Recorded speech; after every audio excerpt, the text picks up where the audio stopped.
اور میں آج ان کی بات نہیں کروں گا جو چلے گئے ہیں، میں ان کی بات کروں گا جو اس مشکل بدبریت کے دور میں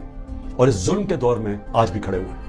میں ان کو خاص طور پہ آج سلام کرنا چاہتا ہوں، کیونکہ مجھے خبریں آتی ہیں کہ لوگ کس مشکل سے گزر رہے ہیں، گھروں سے باہر رہ رہے ہیں، ان کی بزنسز بند کر دی ہیں، ان کے کاروباروں کے اوپر انہوں نے بند ہی نہیں کیا، ان کو نقصان پہنچایا جا رہا ہے کاروبار کو، ان کے جو ان کا روزی کمانے کے طریقے ان کے اوپر اٹیک کیا انہوں نے، ان کو پوری کوشش کیا انہوں نے کہ کسی طرح وہ جادو کے لفظ کہتے کہ میں تحریک انصاف چھوڑ رہا ہوں، تو ہر قسم کا پریشر ڈالا ہوا ہے۔ تو میں ان کو آج سلام کرنا چاہتا ہوں جن کے گھر توڑے انہوں نے، اور اس کے باوجود وہ بھی آج کھڑے ہیں۔ یعنی میں کبھی نہیں سوچتا تھا کہ میرے ملک میں یہ وہ دور آئے گا کہ عورتوں کو استعمال کیا جا رہا ہے صرف ایک چیز کہ کسی نہ کسی طرح عمران خان کا ساتھ چھوڑو۔ یعنی ایسی کبھی میں نے نہیں سوچا تھا کہ کسی ملک میں بھی ایسے ہوگا